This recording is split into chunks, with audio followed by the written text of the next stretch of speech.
He is a stunt actor, Hmm. and he does like wonderful work, and has been in several films that I'm sure you know about, including La La La, Black Panther. Black Panther. That's right. Black Panther. He was a who did you do stunts for in Black Panther? I doubled an actor named Bamba John, Mm-hmm.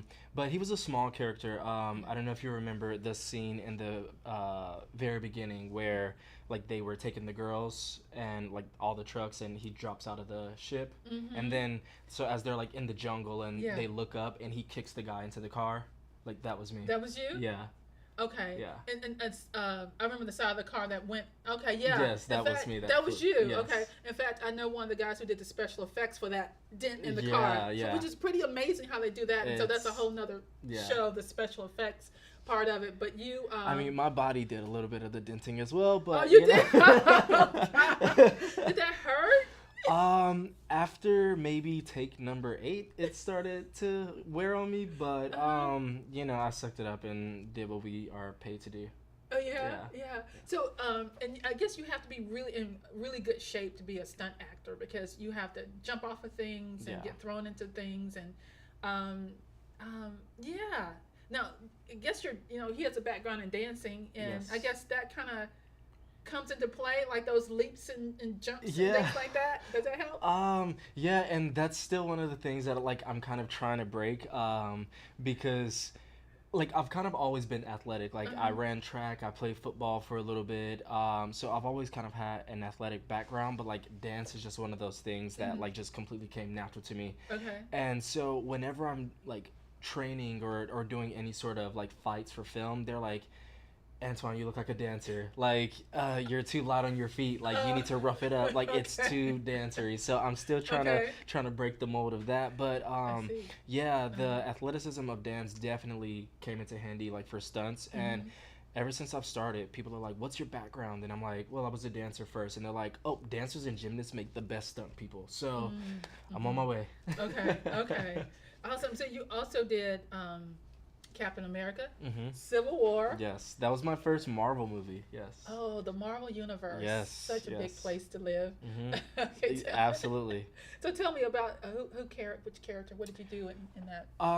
So well, I didn't double for anyone. Mhm. I did. So there's two types of like stunts that you can be. You're Yeah. either a stunt double or you're ND, which means Mhm. nondescript. Okay. So like if you like see movies and like there's Uh-huh. tons of explosions Yeah. going on, and then you see like a random like pedestrian running and falling or something like that. Those are always stunt people. Mhm. So Mhm. and they're usually like I guess the border of the danger. You know what I mean? Like so like they're the first Yeah. line of defense, and then Yeah. there's the doubles who obviously make the actors look great and things like Yeah. that. Yeah. Yeah. So I did the opening scene Mhm. for when they were in Africa, and I was one of like the African pedestrians and things like that, and pretty much just on the front line of the danger for that. Yeah, Yeah. yeah, which is actually I love because I'm sure there's somebody out here watching who wants to be, a stunt person. Yeah. And so it's good to know that there's two different kinds. So you Yeah. can be a pedestrian. In fact, I saw a couple guys running that I recognized. Yeah, exactly. I saw him in one. He was Yeah. like, I was like, I know, yeah, see that face, just different faces that you see, and knowing that they are stunt actors, Right. and taking the falls and taking the hits and Exactly. things like that. So, I mean, you have to jump off of things. I mean, you have from tall like buildings. How I can't speak. I have a thing about tall things and then jumping off of them. Yeah. How do you, I just feel you should like take an elevator down or something. So, how in the world did you get used to that? Or are you used to that? Well, me personally, I still am not used to it, and I don't think that I've done enough jobs. I've done a few high fall jobs, Mhm. but they do have. There are some people in the industry that are specialized in that. Like you have like your drivers, like, and those are your go-to people who like will get you like the good shot for or like really amazing driving skills. And you have people who are amazing with high falls and things like that, and those in between. Okay. I am one of those who are like really new at it. I did my first high fall on Luke Cage last summer. I did a fight with him on a rooftop, and then he kicks my butt and throws me off of the roof. And that was the first time I had ever done it, and it was maybe like 20 feet, which is kind of nothing in the industry. Okay. So I can't really like speak on that, like, but it was a little nerve-wracking. So I just kind of do this thing where I have to like kind of pump myself up right before it goes, and so it's funny because a lot of stunt people do that, and so everybody who isn't in stunts, they're always looking like, what are these people doing? Because we're like, like, so we're just kind of getting ready, and you just have to brace yourself, and everybody has different methods. Kind of like psyching yourself out. Exactly. And I've spoken with a couple of stunt actors, and we get on this discussion about fear, and having to do things, whether it's jumping off something or something they're just not used to, like, just something that's really hard. Exactly. And it's like, how do you deal with the fear? How do you conquer that? And the answer is always, you just do it anyway. You do it. And I think that is one of the best lessons in life, is that no matter what you want to do, if you get fearful, you just kind of do it anyway. Absolutely. You jump in anyway. You make it happen anyway, in spite of it. That pretty much has been my life, like, summed up. Like, I've just kind of always just done it, like, even if I was afraid, and you just kind of have to. Otherwise you're just gonna get complacent with where you are, or you just become unhappy and things like that. Like, it can just it never turns out good. So you got to keep moving forward. Absolutely. And you know what, we're going to jump into our dream box, which we know that these are things that kind of helped us step out of the box, or made some impact or defining moment in our lives. And as Antjuan said, he's in this business. He's worked on a lot of different things that we haven't even mentioned yet, like Cloak and Dagger and Infinity Wars. Stop it. Okay, so I want to time this right now. So I just we saw each other at the Atlanta screening of Infinity Wars. Avengers. Wasn't that movie crazy good? It was pretty insane. It was. God. All you can do is because we don't want to give spoilers, but one thing I love about these type of films, because it's like they take you to so many different levels. Like, you'll see a special effect, right, and it's like good, and you're like, wow, and then the next time you see a special effect, it's like, wow, and the next time you see one, it's like, oh my God, it's the build, and this film takes you on such a journey. Absolutely. It's just like, you're on the edge of your seat the whole time, going like, what's gonna happen? I was nervous about just seeing the movie, because I didn't want anybody that I love to die. Right. You just have this feeling, and I'm not saying anything, but I felt that just like walking in, like, I don't want anybody I love to die in this film. Exactly. And you're just kind of nervous. It's like, okay, just calm down. It is a movie. Exactly. And I've read Marvel Encyclopedia, and some characters won't, go away. You have to prepare yourself, right? So, okay. Tell me your role in Infinity Wars. So for half of it, I was a Jabari warrior, and then for the other half of it, I was a border tribe warrior. Yeah. So, and funny thing is, like, so if you remember the Jabari warriors, those are like M'Baku's warriors, and those guys are like massive, and they're all like, 6'1", 200 pounds, and then you have me. And so when I walk in for my fitting, for the costume fitting, the costumers, they look at me and they go, who are you here for? And I go, yeah, I was told that, I am going to be like a big warrior or something like that. And they're like, for Border Tribe. And I'm like, no, they told me Jabari. And they go, all right, cool. So they like huddle together and they're like talking, and I'm like, what's going on here?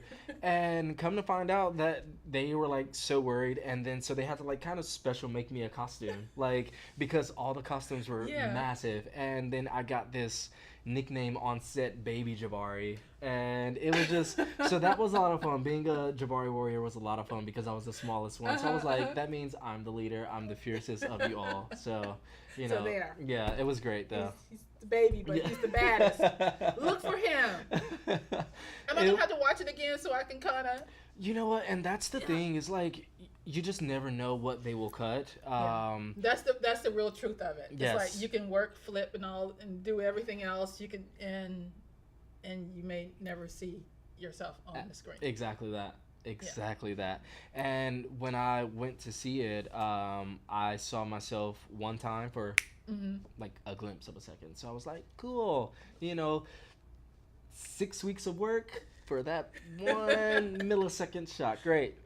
So it's all good. In the Marvel universe, it's wonderful. But we'll get that when it comes out. We'll get it and we'll just like freeze it. There you go. You know what? Yeah. I am happy with that. Yeah, you're happy with that. We were about to go into this before I got off on Infinity Awards, and we were talking about being driven.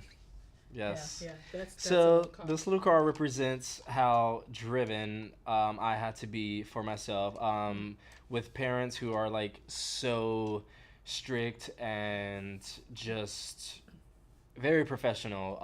They were just all about school and study, and they just really weren't that supportive of the arts. But I just kind of had to like rebel because I just always knew that I could not have a 9-to-5 job. And really the thought of it just kind of almost sickened me, and I was just like, there's no way. And so I was like, I just need to figure something out. And even growing up, I remember being like 9 years old, like with crippling anxiety, by the way, but just remembering like I am supposed to be an entertainer. Like I don't know how I'm supposed to be an entertainer when like I'm afraid to talk to people, but like I know that like I'm supposed to be like in movies or something. I had to like get over all of that and figure it out. And then with parents who were just like, no, we're not gonna really support the dance or anything like that, like I recorded music videos and like locked myself in my bedroom and I taught myself music videos, and that's how like I learned to dance. And then when I went to college, I took my first like official dance class when I was maybe 19 years old. So self-taught. Self-taught. And you know what? And that leads us to this other goodie that we have in here. Yes. Representing, we got the car being driven, right? And you got to be driven in this business because there's so many people who want to do what you do. Absolutely. So you have to stand out and and network and meet the right people and that kind of thing like that. But we also talked about flying solo. He was flying solo because your parents are great. They did great things. Attorney and pharmacist, and then you have a child who says, "I want to dance." How do you deal with that? It's like, what? Dance? So he had to like really kind of go for it, and he was flying solo. What was that like emotionally for you to step out and to do something that, hey, you were the only one kind of wanting to do that in your household? And it was a tough one. By nature, like I am a loner, and I just prefer to be alone all the time. And as long as I have like my music, like I am just fine, and that's just kind of how I survived. But given that we, grew up in a tight-knit family, I have 3 other siblings. But even with them, like I was still always by myself. But I remember when I moved out of Ohio, because that's where I'm originally from, I moved to Dallas, Texas, because I couldn't afford LA and I couldn't afford New York, like to go and get like really proper training. So I went to Dallas and I was taking dance classes and things like that. And my maybe first week there, I remember calling my mom. I was at Target and I had this shopping cart and I was talking to my mom and I'm just like, well, I can get so far. And she's like, are you sure? You don't sound... And I was like, I'm so scared. Like, just started bawling in the middle of Target, like 19 years old. And then, so I like left the cart of stuff right there in the middle of the aisle. And I ran to my car and I'm just like talking to my mom, bawling. And she's like, well, you can come back to Ohio. And I was like, absolutely You not. sobered up real quick. Real quick. I said absolutely not. So Yeah. I just had to figure it out from there. And like I said, I lived in Dallas all alone, and then I moved here to Atlanta all alone, and have figured it out. So that's where this comes from. I'm just a solo rider. Yeah. It's so amazing that we met at an event, and it was like maybe 5 or 6 of you guys that all are stunt actors, and I actually interviewed you for the first time there on the red carpet that was there, and the brotherhood that you guys have. It would be hard to imagine that you're because when you see these guys together, I mean, it's like just pure fun. And then when I saw you guys again at Infinity Wars on, taking photos, it's like I couldn't even get a photo in. I had to steal my way on the front of the step and repeat because they kept taking photos with fans and people and stuff. I'm like, okay, and then like for 30 seconds, someone stepped away, so I jumped in front of the step and repeat. And one of you guys just kind of looked at me like, what? I was like, yeah, I'm here now. I am getting my photo before. Really. But it's like you guys, I mean, I just saw this whole brotherhood thing that, you're hanging out, you're having fun and enjoying the moment. It's like you guys are just like enjoying the moment. And that was a wonderful thing to see. Those guys, I love those guys so much. Like, I was just telling them maybe last week, because we were talking, like we have our group chat, of course, and we call each other family because we've just kind of been through a lot together, and we're so like tight knit, and we spend an uncomfortable amount of time together. So, and we're just like family. And so those are my brothers, and we were just kind of having a discussion with each other about like, what our focus is, individually and as a family, a team, a unit, whatever you want to call it. And I was just telling those guys, I was like, you guys are an anomaly for me because like I have never had this many friends at once. And so, and they know how I am. They know I'm a loner and things like that. And they know that like I need my space, and they respect that. They give me a lot of crap about it and all these things, but they respect that, and we have such a deep respect for each other. And that's probably my absolute favorite thing about like being in stunts, getting to like the opportunity to have met these guys, because I know that like they are going nowhere. Like they are going to be in my life for the rest of my life. And that's one thing that like you just cannot like buy, and it's I can't explain it. Do you guys have like chats about like you ever compete against like stunts, like, well, I did this and I flipped 3 times. No, I flipped 1 time. I saw you flip 1 time. Oh, I saw you hit your head on that. Do you guys have discussions like that? Like brothers sometimes do? Yes and no, but we all know our place within the group, and I always say that like I know that I'm the weakest link. Those guys can do some stuff. Like these guys are so talented. Like it's insane. And so whenever we're training, and like I just have these moments where like I kind of stand back and I'm just like watching them, and I'm just so amazed, and I'm just like, I can't not believe like I am like, these are my friends, like these are my brothers, and like they are teaching me like all this stuff that they know. Like, so we do like there's a meme like which is our favorite, and it says like, you're not real friends if you don't roast each other, and we pretty much roast each other about 95% of the time. So I'm sure that comes up somewhere, but it's typically about random stuff. But whenever we're training together, we are just really like uplifting each other and just trying to get better, like for ourselves and just for the community. That support, and then the safety, probably looking out for each other safety wise, because absolutely you gotta stay safe on those sets and, and things like that. Brandon and I, and tell them who you're talking about when you say Brandon. Brandon Shaw, he's another stunt performer, and he's kind of the same height and build. I am better looking. He will beg to Brandon, differ. did you hear that? He said it, Brandon. He would beg to differ, but we know the truth. So he and I, we look the same, and we would be technically considered like competition. So you would find like a lot of people who don't want to be friends with your competition, but it's like, why not? Like, there is plenty of work for everyone, you know, and the work will come at, you know, the pace that it's supposed to come for you, or when the universe allows it to, you know, be in your life. So there's no reason to, like, you know, not want to be friends with people, or just kind of be rude, you know, to people that you find, you know, threatening. It's just it. And I've always been told that, like, why withhold information? Someone is going to get the information either way, so why not help somebody and make a friend in the process? That's so true. And that's one of the reasons that we're having this discussion. We have this podcast.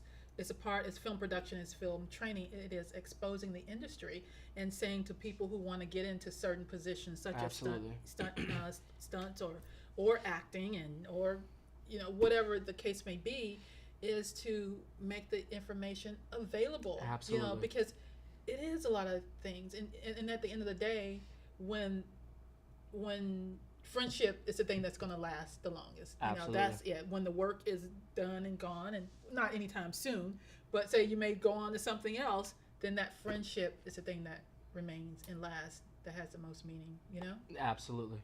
I agree. I totally agree with you on that. Totally agree. The Black Panther. So he just told you guys a few minutes ago, told us that he did some work in Black Panther, and I want to know, because we did a whole talkback session on Black Panther, and the things that it means, the symbolic things in this film, and why it was so big, and why people are still going to see it now, and the impact on the community, not only African American community, just communities in general who just like are passionate about this. Correct. Not just Marvel geeks, I should say. Yeah, absolutely. Because we're all here, not one. But tell me, how did this affect you as far as working on the film and then seeing how people respond to it? Oh, goodness. Okay, so day one, I walked in. Oh, man. So day one, I walked in to set, and everyone was there already. Like, everyone had an earlier call time than I did. And so I got there, and the set was just amazing. It was this jungle that they built, which was the scene that I was telling you guys about. And it was so amazing to see, like, people who look like me everywhere. And, like, behind the cameras, building these sets, you know, working on the lights, you know, doing catering, like, and all the other sets that I've been on did not look like that, you know? And so that's when I knew. I was like, okay, like, I am a part of something bigger, because of course, growing up, you know, we didn't have the superheroes that look like me and things like that. And then my little brother and I, we would watch Power Rangers and fight over who's going to be the Black Ranger and things like that, you know, because diversity is the issue, and we're growing. Yes, exactly. We are growing slowly but surely, but we are making some progress, and I am so happy about that. And I am so happy that I was able to be a part of a project that just trailblazed and will trailblaze, and it's just just I can't even form words. It's one of these moments you just like just like I wish people could have experienced what I experienced on that set. Like, I was so happy. And, you know, we were having to wake up at, 4 a.m. to be on set at, 5:30 a.m. And normally I'm just like, oh, goodness. But on Black Panther, I was like, let's do this. Oh, it's 4:30 a.m. Let's go, In fact, I'm not even going to go to sleep the night before. I'm just going to stay up because 4:30 is so it was an amazing thing. And but the response, I knew that there would be like a really big response, because the hype around the movie was already so big. But I was not prepared for the response. Like, it's one of those things where, like, I know this is gonna be cool, but like, you did not know it was gonna be cool.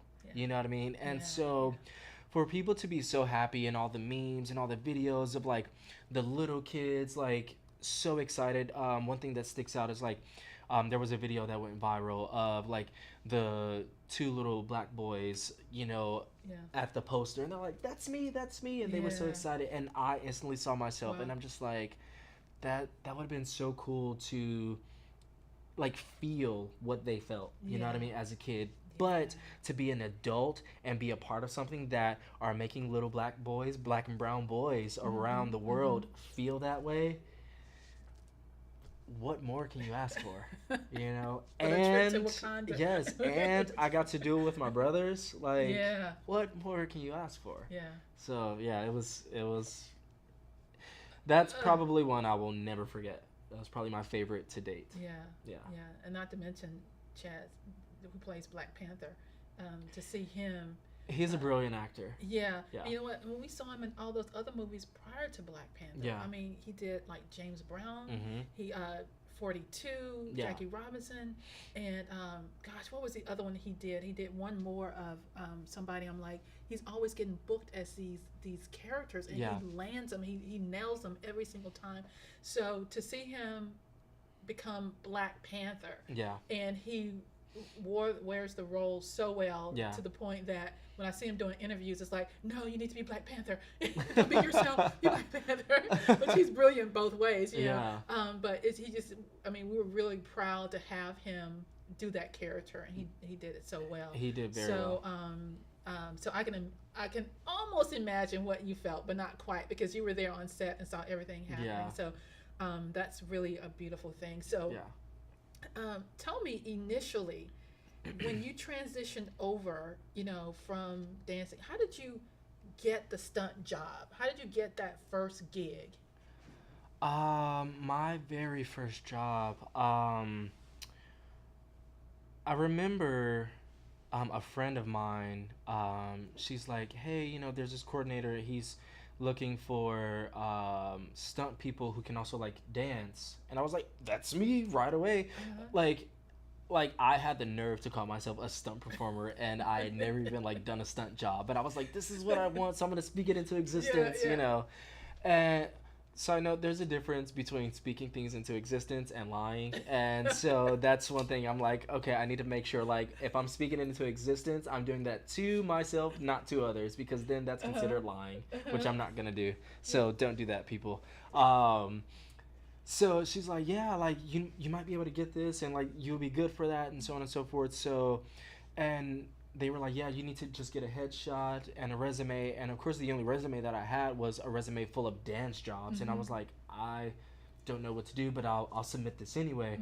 And so I submit, and then a few other stunt performers that I'd you know, met over the time, they were like, oh yeah, I'm working on this, and I was like, oh well, I guess, you know, they got everyone that they needed. And then I get a call maybe a few days later from the coordinator. He's like, hey Antjuan, I hear you're like a dancer. And I was like, yeah. He's like, so, you know, we need some dancing stunt people, you know, would you be interested? I was like, absolutely. So yeah, that was for oh goodness, what was that movie called? Bolden, that's what it was. And they made that movie maybe 3 times, and it has yet to be released, so I don't think it'll ever come out. But yeah, so I just kind of like got with coordinators, and that's just kind of how we get our jobs in general, you know. It's all about the hustle. We find out like where production offices are, we go, we drop off our headshots and resumes, and if we are lucky enough to, you know, have the coordinators be there, we talk to them for a minute and get out, you know, and just hope for the best. Yeah. Okay. Is it a tough job? Yes, it is. It can be as well, but it's just one of those things where you just have to make sure that like you are prepared, you are professional, and that you ask as many questions as possible and just know what you're getting yourself into. Okay. Yeah. Okay. Very good. Very good. So guys, we want to thank Antjuan for joining us today. I'm still like looking down at all these credits and going like, he's Black Lightning. Check out Black Lightning. It's definitely, it's on. It's good. Cloak and Dagger, which is a Marvel thing. That's excellent. I saw some trailers for that. Yeah. Some really. Yeah, June 7th on yeah. Freeform. Yeah, there you go. What else? 24 Legacy. He's been in that. Baby Driver. Chicago Med, and the list goes on and on and on. So be sure to check this guy out. He's on Instagram, Facebook. Look for him in the films, in the movies. See him in the movies and TV. Feel free to shoot him any questions that you have about this industry. I'm sure he'll be more than happy to answer all of your questions. Any last parting words before we? If you are looking to get into this industry, again, like I said, just make sure you do your research, you train, you network, stay humble, and just really go for it. And make sure that this is something that you want to do, because there are people who eat, sleep, and breathe this industry, and it is not for the faint of heart. So just make sure it's something that you truly want to do. That's good. That's good. Tough skin. You gotta have tough skin. Absolutely. Okay. Absolutely. You know what? We want you to have a happy day. So we have a happy day box. So you get to pull a happy day card. Okay. And then you have to read the happy day card. Oh, okay. You gotta punch it open. This is our just- feel good moment. Over there, yeah. And punch it right here along those lines. The other way. Oh. He's a stunt guy. He can't be card. Oh, that's There you fine. go. Okay, got it. That's embarrassing. It's all good. It's all good. Happiness is a bright and shining thing. Yes, yes, it is. It is. It is. And we want you to be happy. We want you to be joyful. And we wish you the best. We wish you guys the best. Okay? So keep watching our videos to learn about the film industry and how you can become a part of it. Thank you, Antjuan. We'll be looking for you. Thank in you the for having me. movies. You're welcome. Bye, guys. Bye.